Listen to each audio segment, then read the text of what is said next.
Un saludo muy especial para todos los televidentes de este programa Jesús Evangelio. En el día de hoy queremos traerles una canción muy especial que nos trae ese sentido de la Pascua, del agradecimiento al Señor por su obra buena, de la autora Nana Angarita, colombiana. Y dice así. Den gracias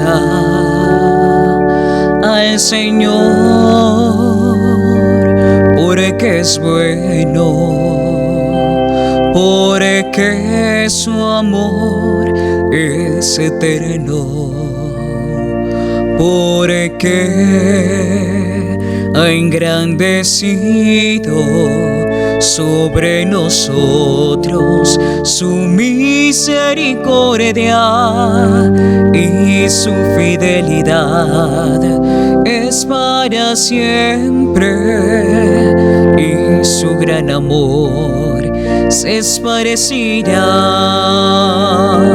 por los siglos. Amén. Den gracias al Señor, porque es bueno, porque su amor es eterno, porque ha engrandecido sobre nosotros su misericordia y su fidelidad es para siempre, y su gran amor se esparcirá por los siglos. Amén. En mi angustia yo clamé al Señor, Él me escuchó y me liberó. El Señor está conmigo, no temeré. En mi angustia yo clamé al Señor, Él me escuchó y me liberó. El Señor está conmigo, no temeré. Den gracias al Señor, porque es bueno, porque su amor es eterno, porque ha engrandecido sobre nosotros su misericordia y su fidelidad es para siempre, y su gran amor se esparcirá por los siglos. Amén.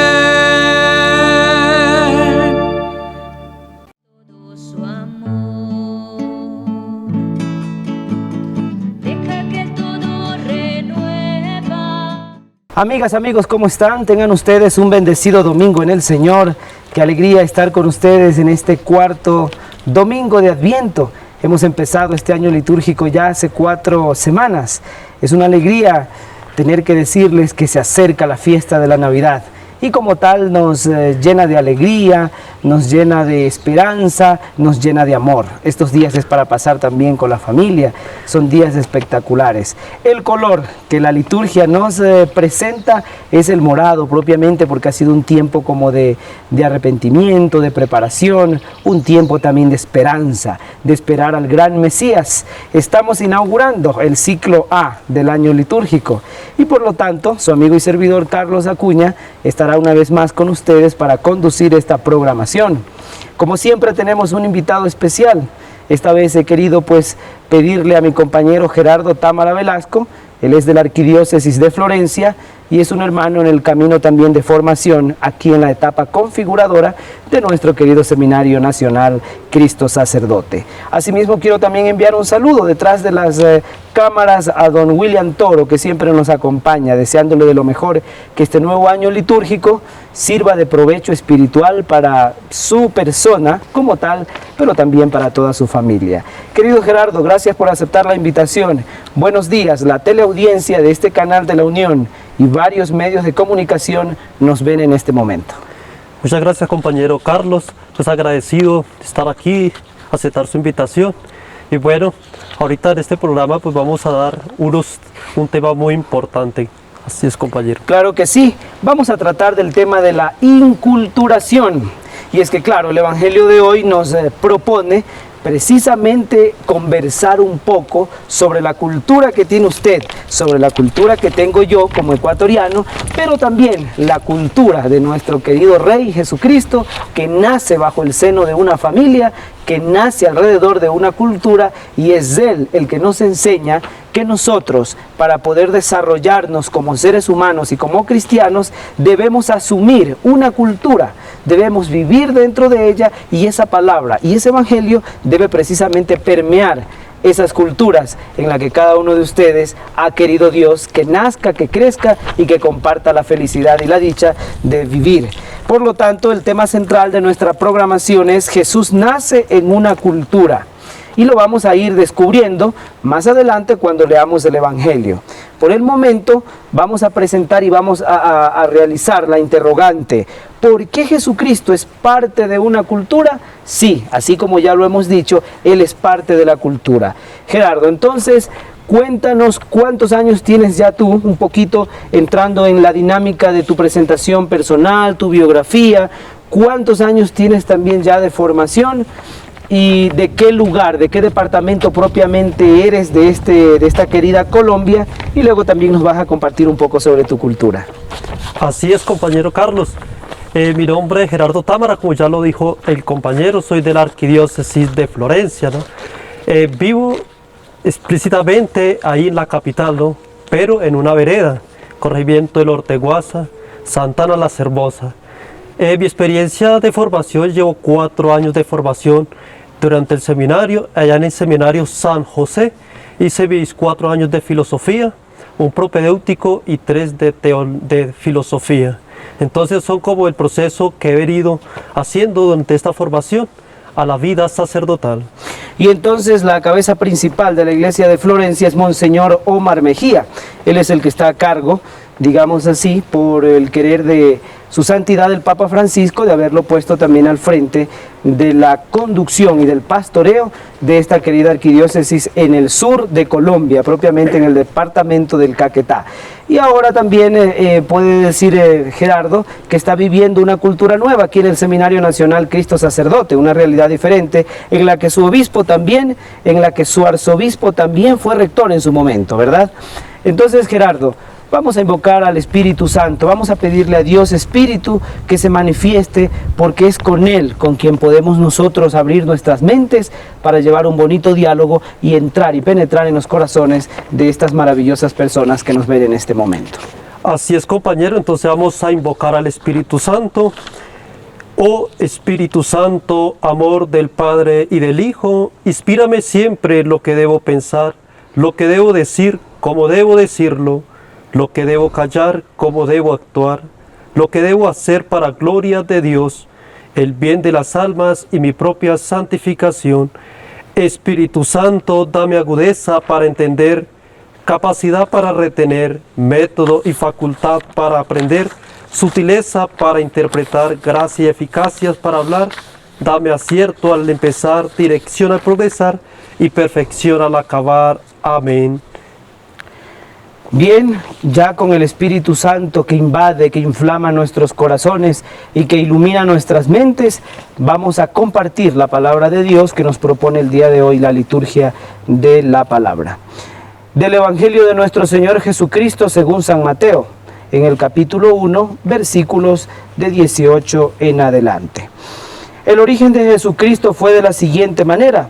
Su madre María estaba desposada con José, pero antes de empezar a estar juntos se encontró encinta por obra del Espíritu Santo. Su marido José, que era justo, pero no quería infamarla, resolvió repudiarla en secreto.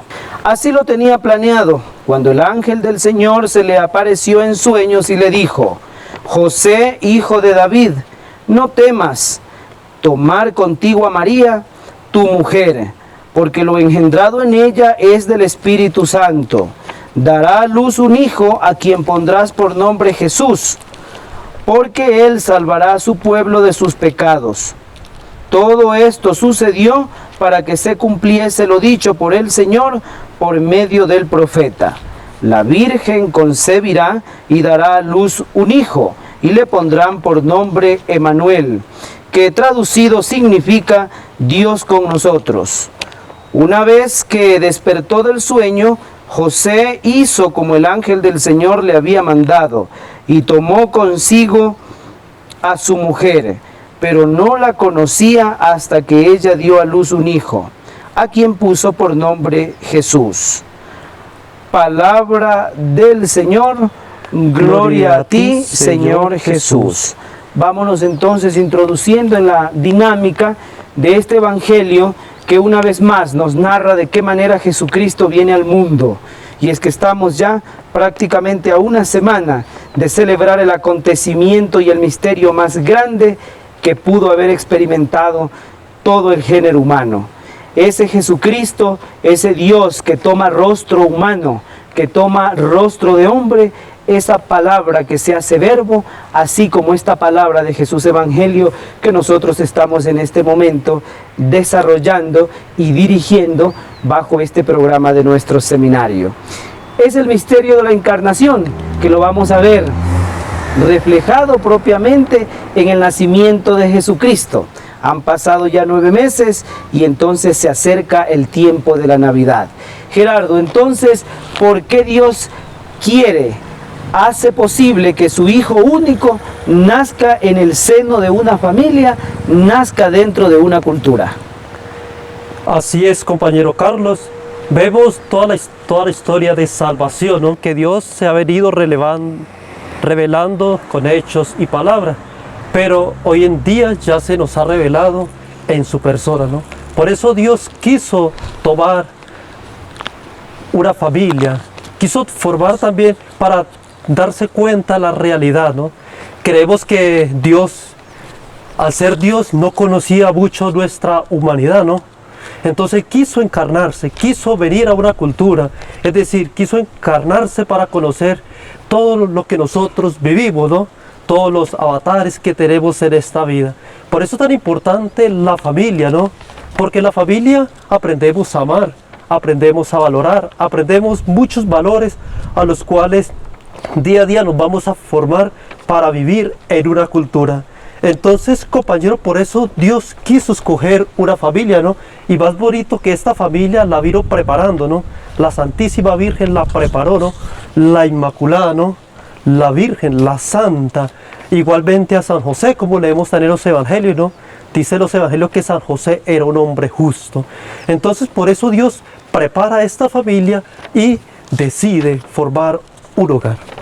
Claro que sí, es decir, el mismo Dios nos da ejemplo que la mejor manera de venir a este mundo es dentro de una familia. De que cuando nosotros tenemos uso de razón, que todo lo que nos rodea, que todo lo que nos permea es bajo la cultura. Es decir, no puede haber humanidad, no puede haber, digamos así, como conciencia de ser cristianos, de ser humanos, si no es aprendido en el entorno de una cultura. Todo lo que usted y yo, Gerardo, sabemos hoy en día, nuestra educación que hemos recibido, nuestras primeras enseñanzas de nuestros padres, lo que la iglesia nos ha transmitido, es propiamente producto de una cultura.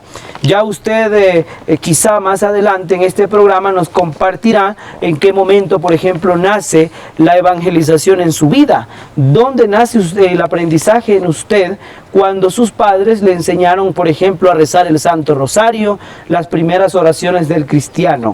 Es que todo gira en torno a una cultura, Gerardo. Uno no puede imaginarse de venir a este mundo y estar bajo la supervisión, estar bajo el entorno de nadie. No puede ser posible, querida hermana, querido hermano. Por eso me gusta bastante y quiero aprovechar para enviar un saludo al padre Juan Fernando Rendón Sánchez, que es el que dirige y guía la cátedra de Contexto y Métodos Pastorales. Es ahí donde hemos aprendido un poco también cómo es que Jesucristo nace en una cultura. Y la cátedra de Diálogo entre Ciencia, Fe y Cultura también nos imparte esos conocimientos. Es decir, hay que ubicarse. Usted y yo nos ubicamos y recuerde qué fue lo primero que usted recordó en esta vida. Y todos esos recuerdos vienen en base a una cultura, ya bien lo decías tú, Gerardo.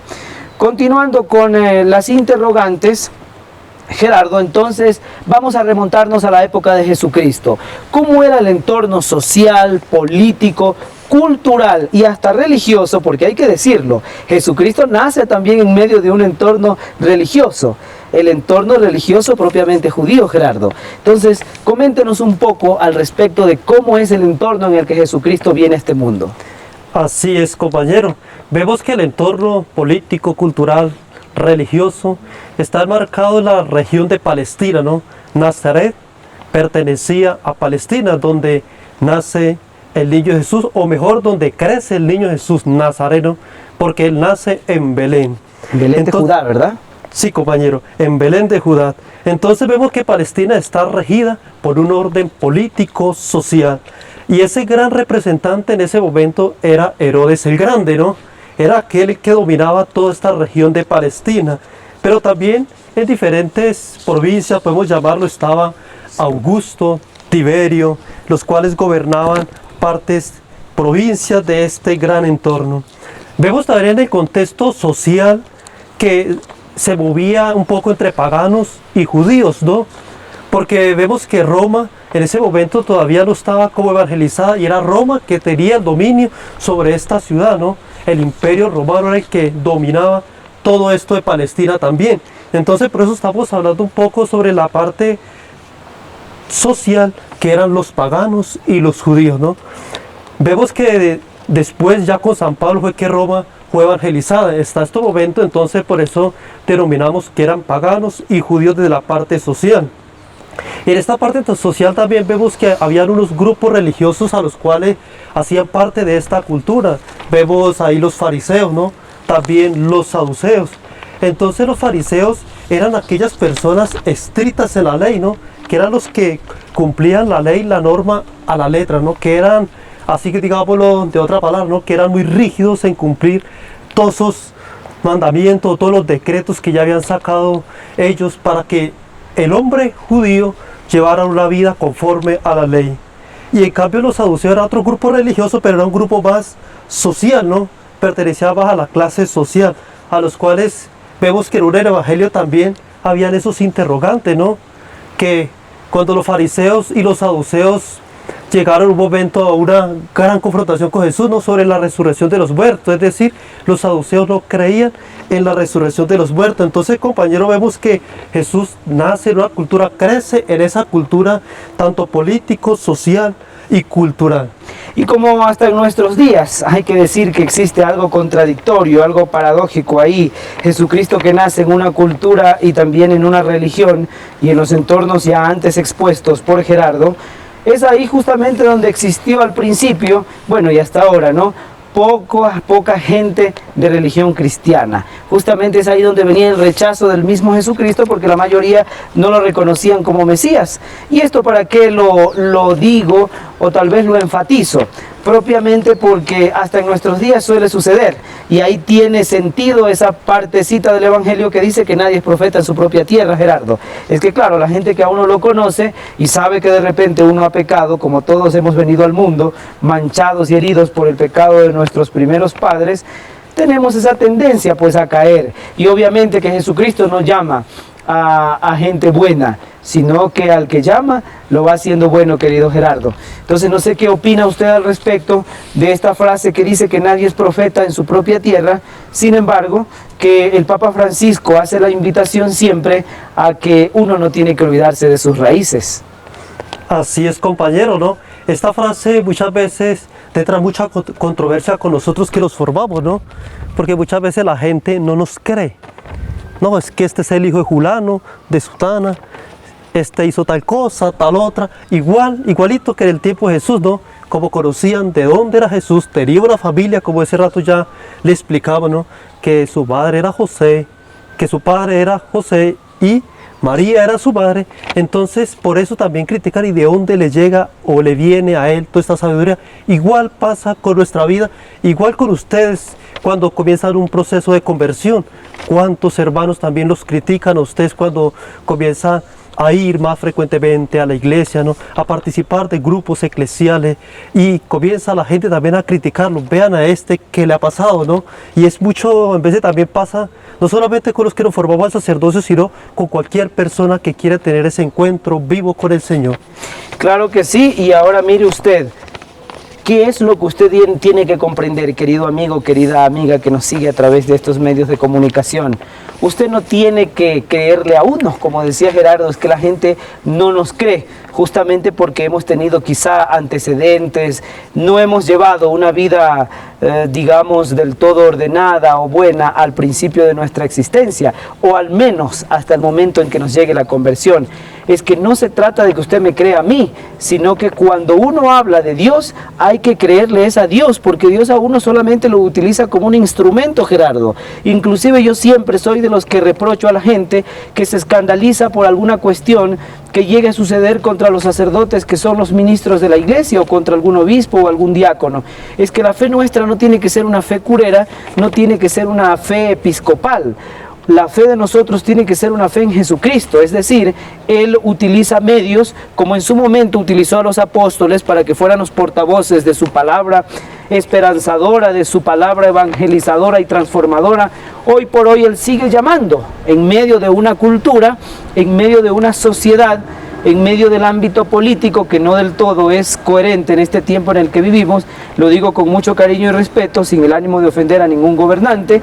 Más bien nosotros lo que tenemos que hacer es orar por ellos. ¿Pero por qué digo esto? Porque no es a mí a quien usted me tiene que creer. Quizá yo no sea del todo el mejor modelo, sin embargo estoy llamado a hacerlo, eso sí. Pero vamos en el camino, querido amigo, querida amiga. No tengas miedo, no importa lo que tú hayas hecho.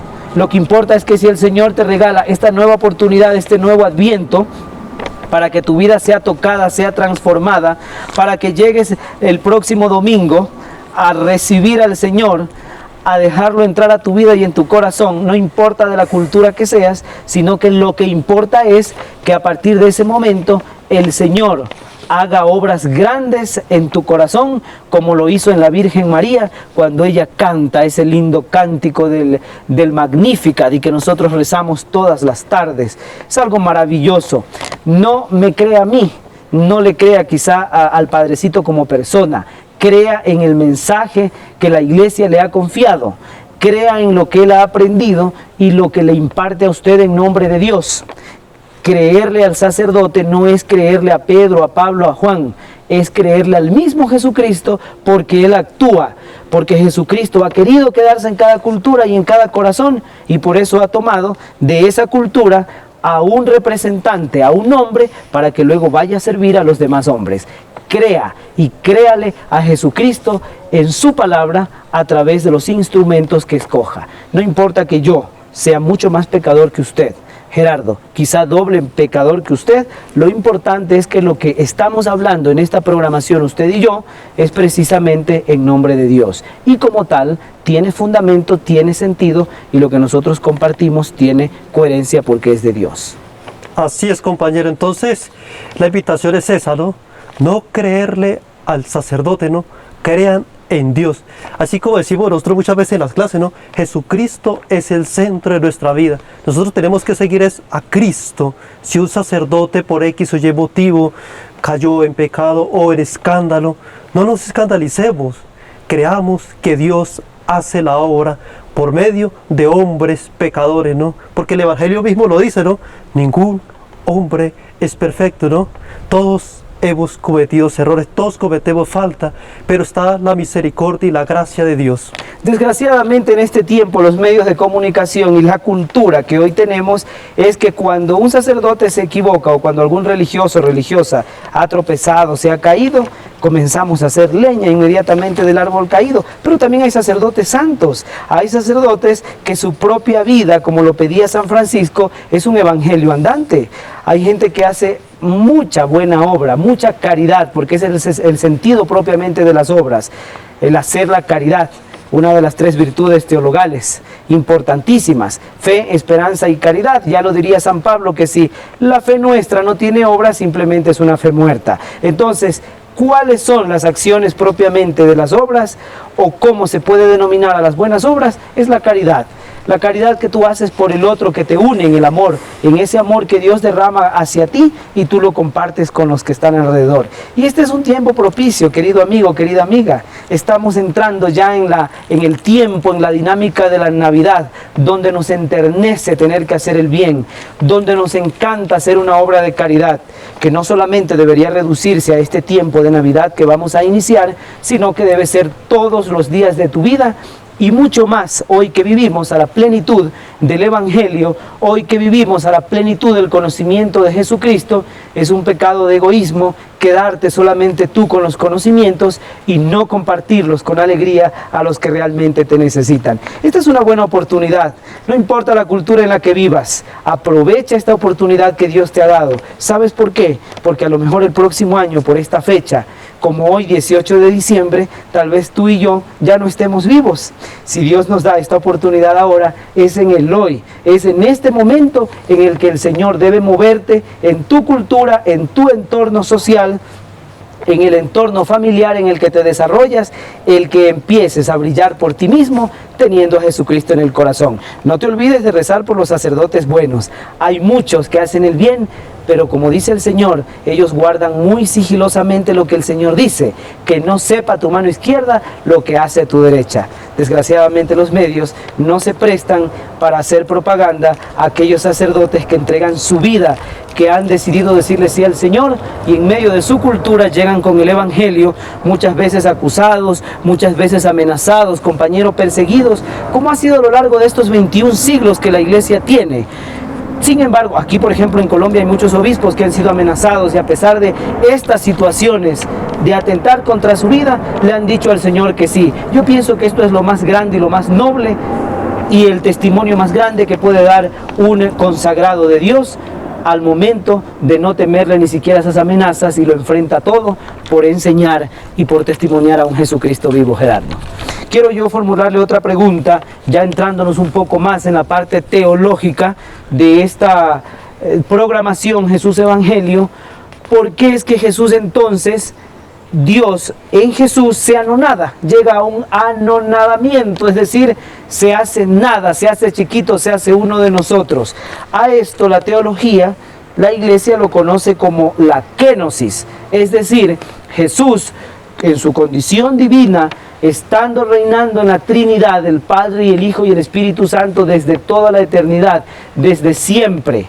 Es algo inmanente, es decir, que no tiene principio ni fin, sino que está desde siempre.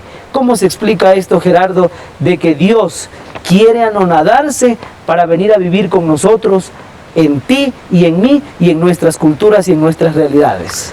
Bueno, compañero, el término kenosis es decir, que Dios se abajó, ¿no? Dios, como ya le decía el compañero, la Santísima Trinidad que gobernaba todas las cosas, se abaja la persona de Cristo y se hace uno de nosotros. Eso es kenosis, ¿no? El abajamiento de Dios a compartir con los seres humanos, con nosotros, ¿no? Y por eso es tan importante que el Señor nos entiende, el Señor nos comprende, porque ya como lo veníamos diciendo, nace en una cultura, ¿no? Crece en una familia, crece en un hogar, aprende muchas cosas, ¿no? Por eso también muchas veces decimos que cuando Jesús se refiere al Padre Dios, ¿cierto? Dice Abba, ¿no? Padre, ¿no? Y es lo importante de la paternidad, ¿no? Porque Jesús aprendió de la paternidad de José, ¿no? Y por eso llamaba a su Padre Dios también Padre, ¿no? Y por eso nos enseñó esa oración bonita, ¿no? La del Padre Nuestro también, ¿no? Que no es Padre mío, ni Padre de aquí el compañero, sino que es Padre de toda la humanidad. Entonces, es el sentido de esta palabra, ¿no? Que Dios se abaja, toma nuestra naturaleza humana para llevarnos a Dios. Mire, Gerardo, y no solamente es un abajamiento, por decir, siendo divino, viene a tomar parte de la condición humana, que es el primero de todos, no es el primer abajamiento, que ya lo ha pronunciado de buena manera Gerardo, sino que también es un abajamiento dentro de la sociedad y de la cultura, porque hoy en día, ¿quién no nace por lo menos dignamente en un hospital? Ya quedan muchos casos, Gerardo, de que los niños, de que las señoras van a dar a luz donde las parteras. Esto quizás en los tiempos de nuestras abuelitas se podía dar, y sobre todo en aquellas que vivían en el campo, que vivían muy alejadas de la urbe, de la realidad en la que uno hoy por hoy se desarrolla. Mire usted que Jesús toma esta posición, digamos así, y se hace también un infante que nace en la nada, en el portal de Belén. ¿Quiénes lo acompañaron? Unos pastores que llegaron, de hecho, me parece que un poco después del nacimiento. Bueno, si me estoy equivocando, usted me corregirá, Gerardo, pero lo cierto es que presenciaban el acto unos animales, dicen por ahí algo mejor, algunos burritos, algunos bueyes, quizás algunas vaquitas, pero bueno, nosotros nos imaginamos el entorno en el hecho de que nosotros decimos nació en un portal, en un pesebre. ¿Qué es un pesebre? Un lugar donde las vacas solían tomar agua o donde las vacas se alimentaban. Ahí sí, en una pequeña tinaja, pero no quizá como esas tinas que tenemos ahora que da hasta gusto verlas, Gerardo, sino en un lugar demasiado pobre. No voy a decir humilde, porque quizá la humildad está referida hacia las personas. Estoy hablando de un objeto, pero sí en algo demasiado sencillo que hoy nadie se atreviera a decir, usted nació en un pesebre rodeado de animales, Gerardo. ¿Cómo le parece a usted esta situación? Segundo anonadamiento, no solamente que viene de lo divino al humano, sino que dentro del humano decide nacer en una cosa tan pequeña que hoy a lo mejor la gente diría vulgarmente en una posilga, en algo que verdaderamente es como indigno, como inhumano prácticamente, Gerardo. Así es, compañero. Entonces, no vemos que solamente su nacimiento fue tan pobre, ¿no? Tan bajo de la clase social, ¿no? Sino que también su vida. Vemos que Jesús era muy austero, ¿no? E invitaba también a sus discípulos, ¿no? Cuando los envía, que no lleven muchas cosas, que solamente lleven una túnica, que no llevemos tantas cosas, porque muchas veces uno se carga de muchas cosas, ¿no? Pero el Señor nos invita también al desprendimiento. Entonces, por eso es tan importante conocer estos términos que la Iglesia muchas veces nos presenta y que la teología muchas veces nos dan un gran mensaje.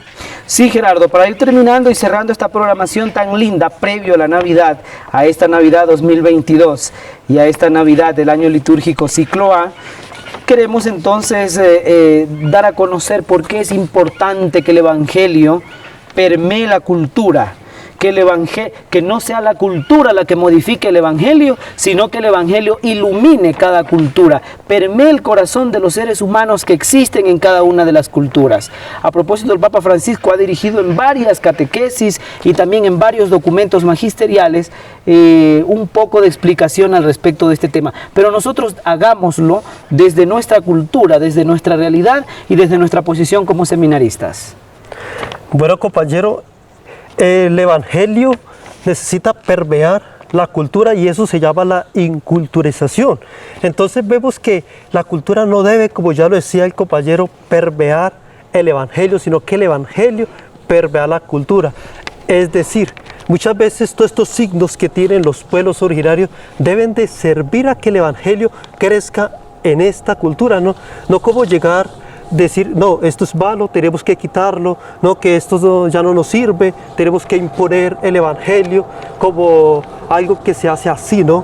Algo como impuesto, no. Sino en este término nos invitas a que todos estos signos que tienen las culturas que son muy bonitos, ¿no? Que cómo hacemos que el Evangelio lo permee, ¿no?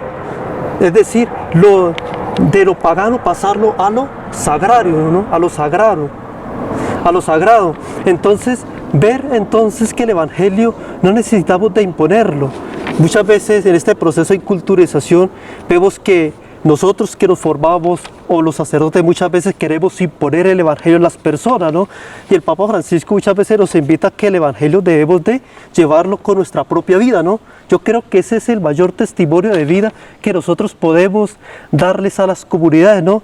Que viendo su proceder, mi proceder o proceder de cualquier persona católica, diga a la gente, yo quiero ser como esta persona.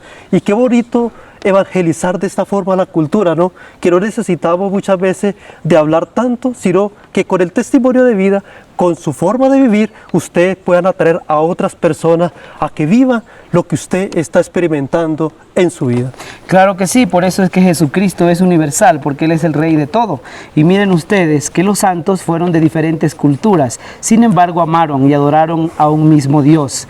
Por eso es que usted, sea de cualquiera de los 5 continentes, cualquiera de los países de Sudamérica, no importa. Lo importante es que usted trate de amar, de acoger y de vivir con ese Jesucristo que ha querido nacer en una cultura y es donde se ha desarrollado, donde Él se desarrolló durante la vida humana, durante la vida terrena, y que nos enseña también a nosotros a sentirnos orgullosos, en buen sentido de la palabra, del lugar donde nosotros venimos. No importa que seas campesino, no importa que seas médico, ¿sabes lo que importa? Que tengas a Cristo en tu corazón. Y esta es una nueva oportunidad, valga la redundancia, ya lo he repetido en 3 ocasiones, valga la oportunidad ahora en esta nueva Navidad que se nos avecina a tan solo una semana para volver a vivir ese misterio maravilloso de un Cristo que se encarna, que va a encarnarse en tu corazón si tú se lo permites y que va a continuar haciendo maravillosas cosas en tu vida. Por eso es que la misa no puede cambiar. Algunos dicen, ay, pero qué aburrido. En donde quiera que vayas, eso es lo lindo del cristiano católico. La misa puede cambiar de idiomas, puede cambiar de ambiente natural, puede cambiar de personas, de gustos, de lo que sea, pero la esencia es la misma, porque lo que en la misa se celebra son los acontecimientos de la salvación. Todos los acontecimientos de la historia de salvación se ven reflejadas en la Eucaristía. Y eso no va a cambiar, porque no es la cultura la que me va a cambiar a mí, el Evangelio, la enseñanza del reino, sino es el Evangelio y la enseñanza del reino que debe permear en mí y apuntar todos hacia la patria celestial, que es el cielo, porque recuerde, Gerardo, que en esta tierra, en esta cultura, solamente estamos de paso. Que lo político, que lo social, que lo cultural y que sobre todo lo religioso te conduzcan siempre al cielo. Los pies en la tierra, pero el corazón y la mirada siempre en lo eterno, querido Gerardo. Vamos terminando esta programación. Yo quiero agradecerle infinitamente a usted. No sé si usted quiera en unos segundos compartir algo sobre su cultura, sobre su experiencia, muy cortico, y luego ya nos despedimos cerrando esta nueva edición y agradeciéndole a Dios Todopoderoso y también a don William Toro. Bueno, compañero, para esto ya más personalmente, ¿no? Empezar con una frase del Papa Francisco, ¿no? No olvidar nuestras raíces, ¿no? Porque muchas veces a nosotros nos pasa, ¿no? Yo personalmente soy del campo, de una vereda, y muchas veces uno que sale trata como de olvidar sus raíces, ¿no? Entonces la invitación es esa, siempre tengamos presente de dónde venimos, de dónde somos, que no nos dé vergüenza decir somos campesinos, vengo de tal parte, de tal otra, sino que siempre tener en cuenta esa cultura a la cual nos ayudó a crecer, nos formó y también nos dio el Evangelio, ¿no? Entonces esa es como la invitación, ¿no? No olvidar las raíces de dónde venimos. Claro, yo también soy de una comunidad, se dice en el Ecuador, que se llama La Balsita, parroquia Río Chico, Puerto Viejo, provincia de Manabí. Gracias a mi familia, un abrazo grande. Por estos días voy a estar compartiendo con ellos. Un saludo grande para todas las familias de los seminaristas que abran sus corazones para que reciban a Jesucristo que nacerá después de una semana en sus vidas. Que no lo dejen ir nunca y que siempre reine en cada uno de sus corazones, de sus hogares. Saludos para los amigos del Vicariato Apostólico. Un abrazo grande a todos. Amigas, por estar con nosotros siempre. Gracias. Excelente domingo en el Señor y muy feliz Navidad.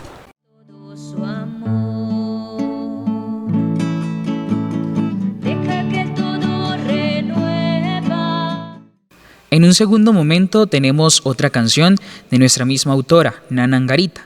Esa canción se llama Bendigan al Señor y nos exhorta desde la segunda carta del apóstol Pedro a esa alabanza que como pueblo santo debemos darle a nuestro Dios. Y dice así: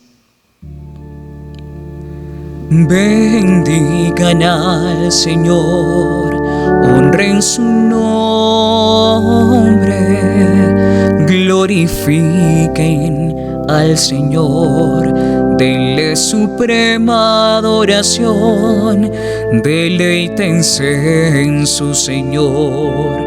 Pueblo escogido por Dios, pues en medio de su alabanza Él prometió que venderá.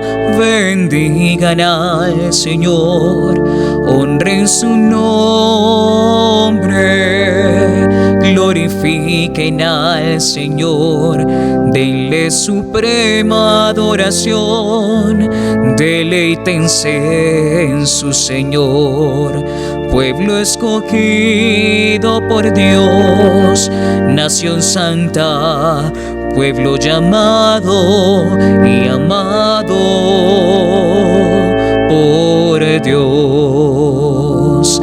Alábale y gózate, pueblo escogido por Dios. Alábale y gózate, cree firme en tu Señor.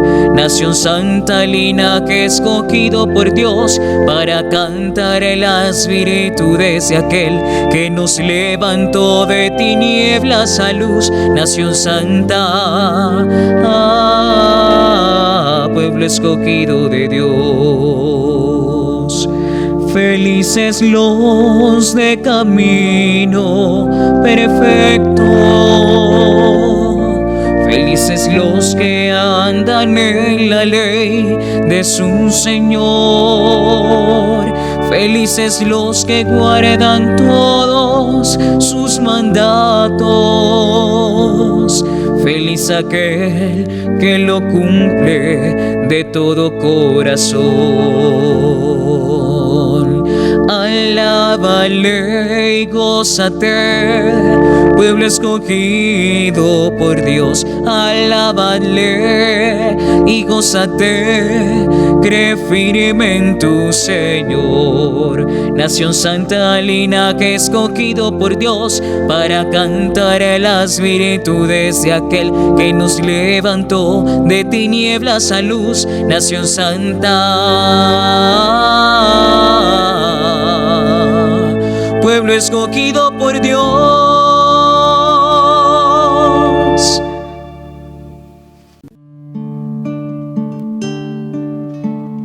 Deja que el Señor te envuelva, deja que toque tu puerta, deja que el Señor derrame todo su amor, deja que Él todo renueva, deja que el Señor te envuelva, deja que toque tu puerta, deja que el Señor